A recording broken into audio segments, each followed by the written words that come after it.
Let us solve another problem related to river swimmer cases.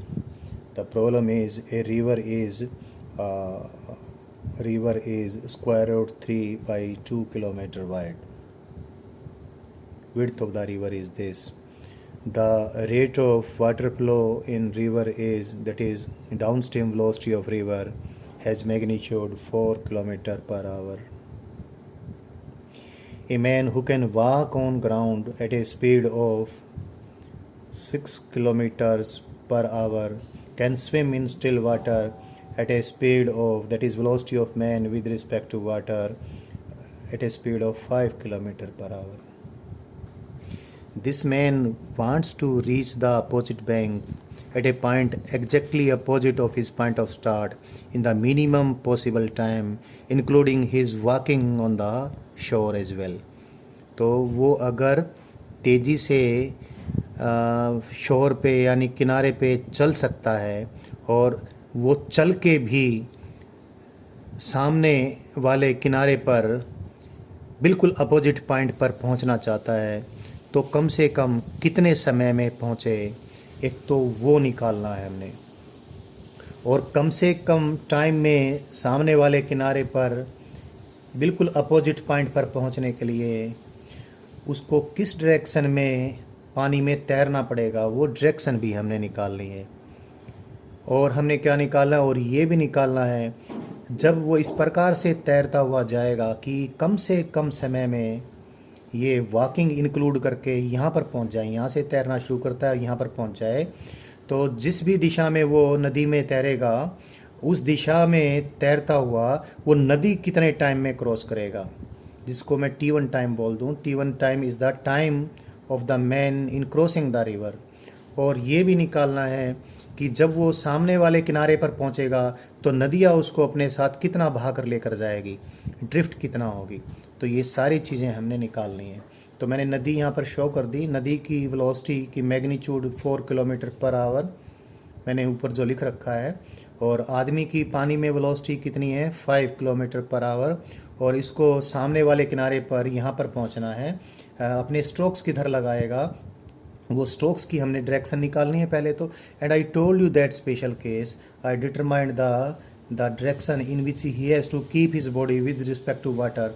उसको कितने angle पे अपने स्ट्रोक्स लगाने पड़ेंगे, उस एंगल का मैं साइन लूँ। और वो एंगल किसके साथ मैंने लिया था कैलकुलेट करवाते वक्त आपको, the direction which is perpendicular the river के साथ थीटा एंगल बनाता हुआ अगर अपने स्ट्रोक्स लगाता है तो थीटा की वह वैल्यू जिससे कि ये सामने वाले किनारे पर पहुंच के कहीं सपोज यहाँ पहुंचता है और वहाँ से दौड़ता हुआ यहाँ पर पहुंचता है तो कम से कम समय में ये यहाँ से यहाँ पहुंच जाए।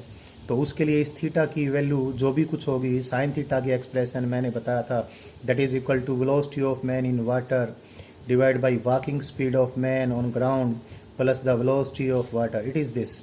So let us find first that the value of this VMW, it is given here, it is 5 km per hour, and velocity of walking, the walking speed of man, it is 6 km per hour, and velocity of water, it is 4 km per hour. I have written it here, so it is 1 by 2, so theta is equal to 30 degree. So one thing is clear, that is he has to apply his strokes at an angle of 120 degree, because this angle is 90 degrees, this angle is 30 degrees, so this overall angle is 120 degree. The man has to apply his strokes at an angle of 120 degree with downstream direction. Downstream direction के साथ 120 degree पर उसको अपने strokes लगाने पड़ेंगे, तो ये minimum time में यहाँ पर पहुँच जाएगा। इसके बावजूद कि इसकी कुछ ड्रिफ्ट भी होगी, लेकिन वो यहाँ से वॉक करता हुआ, फास्टली वॉक करता हुआ यहाँ पहुँच जाएगा कम से कम समय में। तो सबसे पहले तो ये हमने चीज़ निकालनी थी, ये निकाल ली है। और मैं एक बार सारे वेक्टर्स का डायग्राम बना देता हूँ जो यहाँ पर वेक्टर अलजेब्रा लगेगा। This is the velocity of man with respect to water, and this is 5 kilometers per hour, and this is the velocity of water, that is VW. So this is the velocity of man with respect to ground, that is VM, जिसको हमने कहा था। इसको चाहे triangle ला से कर लें, चाहे पैरेललोग्राम ला से कर लें, whichever you like, velocity of water. सो ये इस ग्राउंड पर बैठे हुए किसी ऑब्जर्वर को ये इधर जाता दिखाई देगा, और जब सामने वाले किनारे पर पहुंचेगा तो यहाँ पहुंचेगा। इसको हम drift of the man in river कहेंगे। तो ये ड्रिफ्ट भी हमने निकालनी है। ये सारा कुछ अभी हो जाता है क्योंकि थीटा बड़ी इंपॉर्टेंट चीज़ थी, ये निकल ही गया है। तो जब हम दो चीज़ें निकालेंगे, एक तो आदमी की वेलोसिटी का x component with respect to ground, एक आदमी की वेलोसिटी का y component with respect to ground. As I told you, velocity of man in y direction is velocity of man with respect to water in y direction, because river has no velocity along this. So it is vmw, see this diagram, vmw into cos theta, and it is vmw is it is given here, it is 5 kilometer per hour, and cos 30 degree it is square root 3 by 2. It is this. And one other thing we determine first is vmx it is velocity of water minus ये velocity of water minus इसका जो इधर component होगा वो, and that is vmw sin theta, and this comes out to be, what is vw is 4 kilometers per hour, last में मैं unit लग दूंगा, minus what is vmw, it is 5, and what is sine theta, it is 2, 4 minus 2.5, that is 1.5 kilometer per hour. So it is 3/2 kilometer per hour. So this is the velocity of man in downstream direction as seen by the observer on ground. Now first let us find the time crossing, the crossing time t1, time in crossing river, crossing the river. So it is width of the river divided by vmy. Width of the river I have given it already, its value, this is d, and width of the river it is square root 3 by 2 kilometers, and it is vmy, it is I have determined vmy is 5 into square root 3 divided by 2. So it is 5 into square root 3 divided by 2. All of this time will come out to be in hours. So t1, that is time taken by the man to cross the river, it is 1/5 hour, that is 12 minutes. So the man will cross river, man will swim across the river in 1/5 hour. So in this time what will be the value of x? One thing we determined, the other thing time taken by the man to cross the river we determined. Now let us determine drift in the river. River बंदे को अपने साथ कितना बहा कर लेकर जाएगी वो निकाल लेते हैं. This is always vmx into t, and vmx we already determined that it is written here, it is 3/2 kilometer per hour, and into t is 1/5 hour. Where is t? Yes, this is t1, crossing time 1/5. Whole quantity comes in as units we are using here, that is kilometer per hour, like that. So x comes out to be in kilometers. So it is 0.3 kilometer, that is 300 meter. So when the man applies his strokes like that we determined, and the man reaches the opposite bank, the river will drift him by a distance of 300 meter, that is 0.3 kilometer. Now the man has to walk from here and to reach this point, and the time, this one t1 plus this one will be the minimum time.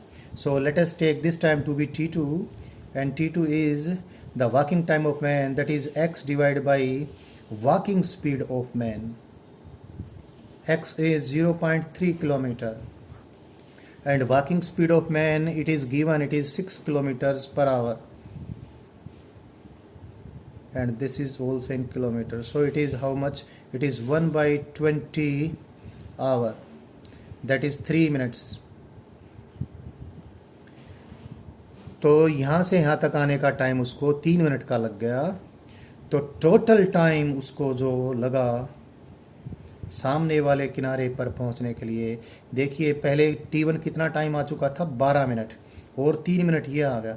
So 15 minute is the total time taken by this man, that is 1/4 hour.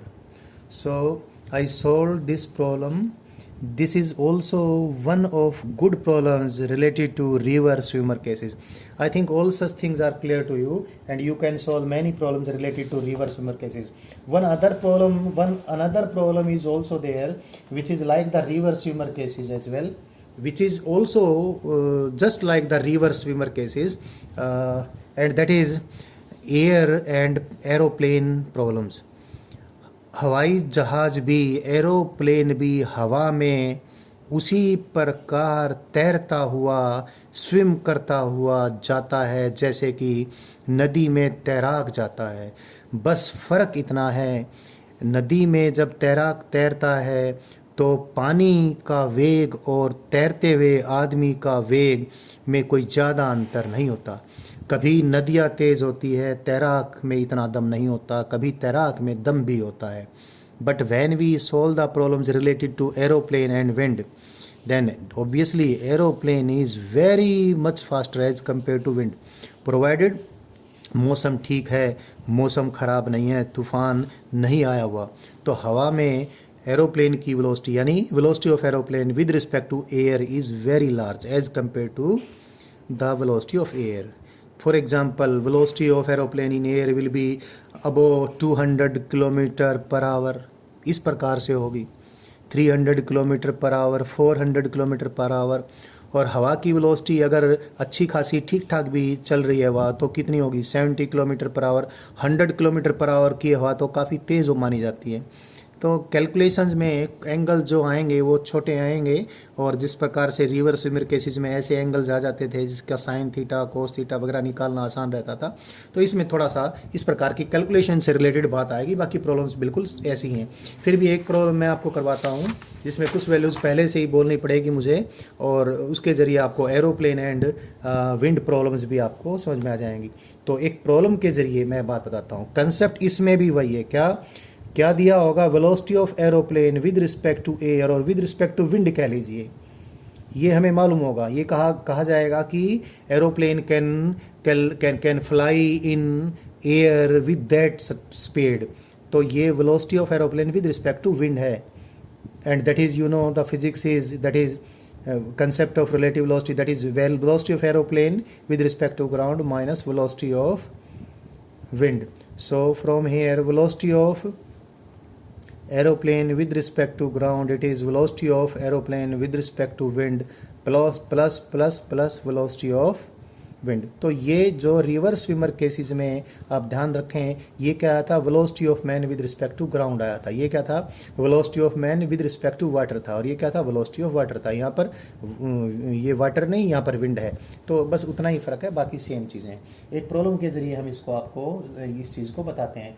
और problem है कि problem is aeroplane has to go due east from the air base. Air base की बात करें, हवा में ही एक स्थान से दूसरे स्थान तक, हवा में कोई स्थान है जिसको हम एयर बेस कहेंगे। एरोप्लेन ने एयर बेस से, ये कोई एयर बेस है एरोप्लेन का, यहाँ से इसको ईस्ट में जाना है दूसरे एयर बेस पे। Air base to air base problem solve करते हैं, उसके बाद तो लैंडिंग होगी, वो हमने सॉल्व नहीं करना हो। तो an airplane has to go due east from an air base A, this is an air base A, to another air base B, and the distance between the two air bases is 500 kilometer,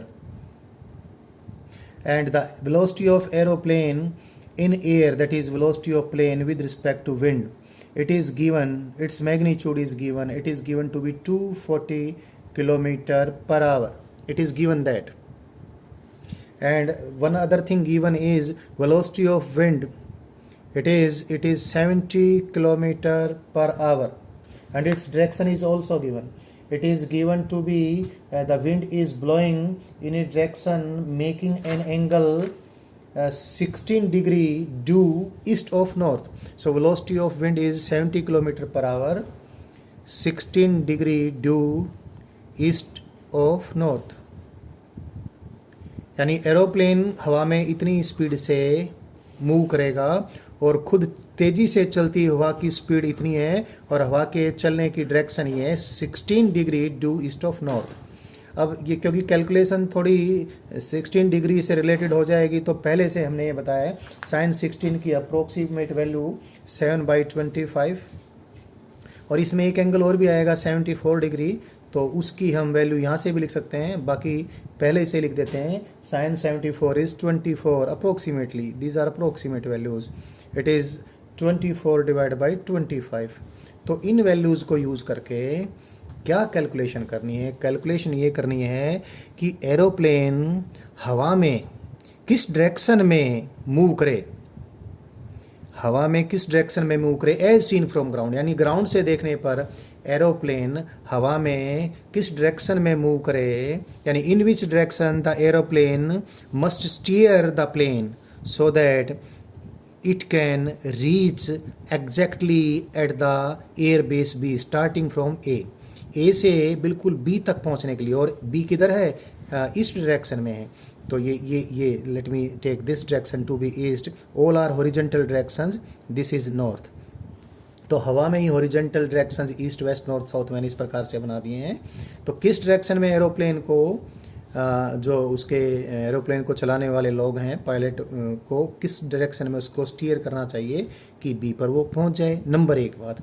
number 2 बात ये निकालना है कि B तक पहुंचने का time कितना लगेगा।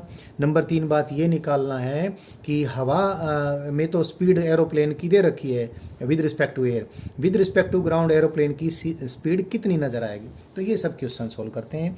ये बिल्कुल वैसे ही जैसे रिवर्स स्विमर के, बल्कि रिवर्स स्विमर केसेस में तो काफ़ी चीज़ें निकालनी पड़ती हैं हमें।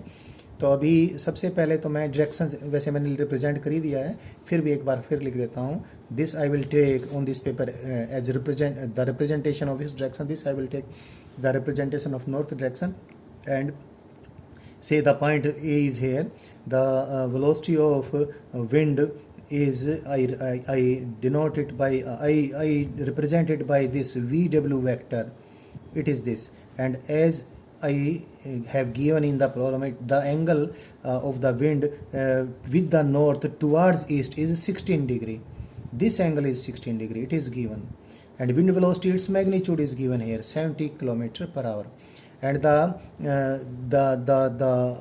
vector algebra is this, that is velocity of aeroplane with respect to ground is velocity of aeroplane with respect to wind plus velocity of wind, and velocity of aeroplane must be velocity of aeroplane with respect to ground। Ground पर बैठा हुआ आकाश में कोई observer देख सकता है, ये आकाश है, हॉरिजॉन्टल प्लेन किसी मैंने स्काई में बना रखा है ये। तो ग्राउंड पर बैठे हुए ऑब्जर्वर को एरोप्लेन ए से बी की तरफ ईस्ट डायरेक्शन में जाता हुआ दिखाई देना चाहिए। So this is the velocity of aeroplane as seen from ground, this is from A towards B, B इधर कहीं है ईस्ट डायरेक्शन में, तो ये इधर बी है, इधर इसकी रिजल्टेंट वेलोसिटी होनी चाहिए। तो velocity of wind plus plus plus plus velocity of aeroplane with respect to wind, इन दोनों का वेक्टर सम ईस्ट डायरेक्शन में होना चाहिए ही चाहिए। अभी साइन लॉ ऑफ ट्रायंगल मैंने बहुत अच्छे से आपको बता रखा है, उसको यूज़ करके हम बहुत ज़्यादा आसानी से प्रॉब्लम्स को सोल्व कर लेते हैं। ये एंगल 16 डिग्री है, let us assume this angle is theta and this angle is 16, so this is 74 degree, because this is east this is north, तो 90 में से घटाएंगे इतना आ जाएगा। और ये एंगल भी अगर इसकी ज़रूरत पड़ती है हमें तो कितना आ जाएगा, ये 180, यानी 180 लिख दूँ, मैंने डिग्रीज में लिखा है, it is 180 degree minus theta plus 74 degree. तो ये अभी sine law of triangle use कर लें पहले इसमें। Sine law of triangle, side that is VW, ये साइड VW को रिप्रेजेंट करती है, VW divide by opposite angle का sine that is sine theta is equal to this side, that this side represents VPW divide by इसके opposite जो angle है 74 sign of 74, और क्योंकि ये भी तो निकालना है velocity of plane with respect to ground, तो VP divide by sine of 180 minus this sine of 180 minus then angle is sine of that angle that is theta plus 74 degree. तो इसको हम यूज़ कर लेते हैं, वैल्यूज़ पुट कर देते हैं।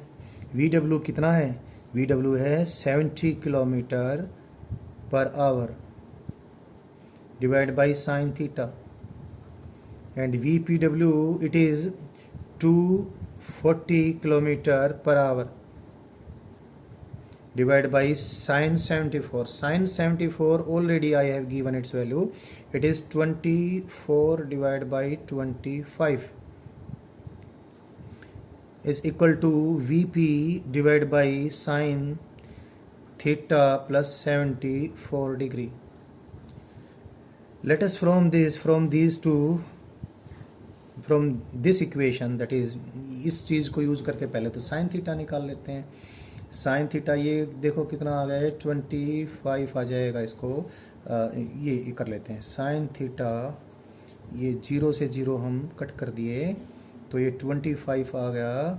और साइन थीटा की वैल्यू इसको सोल्व करके कितनी आएगी, साइन 7 डिवाइड बाई 25 आ गई। जब साइन थीटा की वैल्यू साइन 7 डिवाइड बाई 25 आएगी तो थीटा की वैल्यू देखें, पहले भी दे रखा हमने, the theta is nearly equal to 16 degree. Theta की वैल्यू 16 डिग्री हो गई। थीटा की वैल्यू 16 डिग्री होने का मायना अभी आपको एक क्लियर हो जाएगी बात।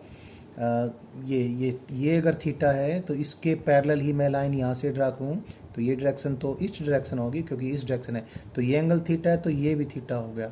तो पहले प्रश्न का उत्तर तो हमें मिल गया। क्या एरोप्लेन को यानी हवाई जहाज़ को पायलट को किधर स्टीयर करना पड़ेगा, ईस्ट डायरेक्शन से 16 डिग्री एंगल बनाते हुए इधर, क्योंकि ये ईस्ट है, ये ईस्ट है तो ये साउथ है, तो ईस्ट से 16 डिग्री एंगल बनाते वक्त इधर तो क्या होएगा, साउथ डायरेक्शन आएगी। तो aeroplane must be steered at an angle of 16 degree due east of south. तो वन थिंग इज़ क्लियर, तो ये एंगल अगर 16 डिग्री का हो जाता है तो ये एंगल कितना हो जाएगा, 16 प्लस 74 90, तो ये 90 डिग्री का एंगल हो जाएगा। तो अब इसको यूज़ कर लेते हैं, इसको डायरेक्ट हम यूज़ करें तो दिस इज़ वी कितना है, 240 kilometre per our divide by sign 74 कितना है, 24 divide by 25, that is equal to v divide by sine 91। So v कितना आ गया, v velocity of plane with respect to ground it is 250 kilometre per hour. तो aeroplane की velocity with respect to ground 250 kilometre प्रति घंटा आ गई। और तो इसलिए यहाँ से यहाँ तक का डिस्टेंस, तो यहाँ से यहाँ तक का, ये तो वेलोसिटी वेक्टर डायग्राम है, ये डिस्टेंस है कितना, 500 किलोमीटर। तो 500 किलोमीटर का डिस्टेंस कितनी देर में तय हो जाएगा, तो this is time taken will be equal to 500 kilometre divide by 250 kilometre per hour, so it is 1/2 hour. This is 2 hour, sorry this is 2 hour. तो एरोप्लेन 2 घंटे में एयरबेस ए से एयरबेस बी पर पहुंच जाएगा। So this problem, by this problem I end the topic of relative motion of a swimmer in a river or relative motion of an aeroplane in air. Another type of problems of relative motion I will discuss now.